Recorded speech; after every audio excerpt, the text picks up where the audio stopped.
Bienvenue sur la chaîne JCF TV qui s'efforce de vous fournir au quotidien des chapitres de la Bible. Nous remercions tous ceux qui ont bien voulu nous encourager en s'abonnant à notre chaîne, et si vous êtes nouveau à nous suivre, abonnez-vous, activez la cloche de notification et like s'il vous plaît les vidéos et partagez autour de vous pour faire connaître la parole de Dieu. Cette chaîne est une chaîne de santé spirituelle qui renforce la connaissance de chacun des enfants de Dieu. Merci à tous de nous aider à partager massivement pour plus de personnes converties à travers l'écoute. Amen.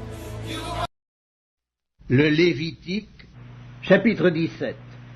L'Éternel parla à Moïse et dit: Parle à Aaron et à ses fils et à tous les enfants d'Israël, et tu leur diras: Voici ce que l'Éternel a ordonné.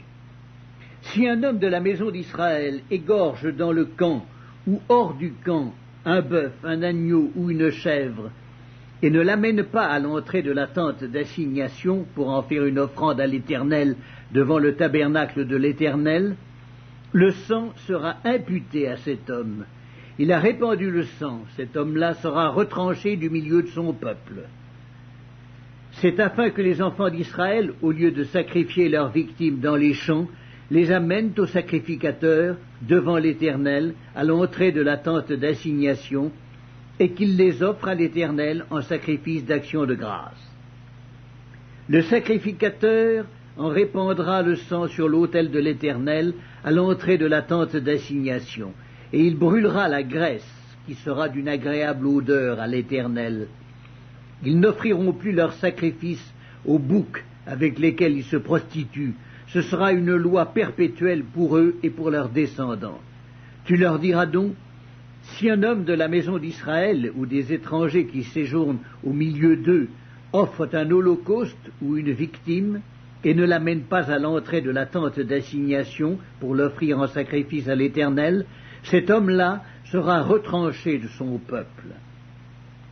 Si un homme de la maison d'Israël ou des étrangers qui séjournent au milieu d'eux mange du sang d'une espèce quelconque, je tournerai ma face contre celui qui mange le sang, et je le retrancherai du milieu de son peuple. Car l'âme de la chair est dans le sang. Je vous l'ai donné sur l'autel, afin qu'il servît d'expiation pour vos âmes, car c'est par l'âme que le sang fait l'expiation. C'est pourquoi j'ai dit aux enfants d'Israël: personne d'entre vous ne mangera du sang, et l'étranger qui séjourne au milieu de vous ne mangera pas du sang. Si quelqu'un des enfants d'Israël ou des étrangers qui séjournent au milieu d'eux prend à la chasse un animal ou un oiseau qui se mange, il en versera le sang et le couvrira de poussière, car l'âme de toute chair, c'est son sang qui est en elle. C'est pourquoi j'ai dit aux enfants d'Israël: vous ne mangerez le sang d'aucune chair, car l'âme de toute chair, c'est son sang. Quiconque en mangera sera retranché. Toute personne, indigène ou étrangère, qui mangera d'une bête morte ou déchirée, lavera ses vêtements, se lavera dans l'eau et sera impure jusqu'au soir, puis elle sera pure. Si elle ne lave pas ses vêtements et ne lave pas son corps, elle portera la peine de sa faute.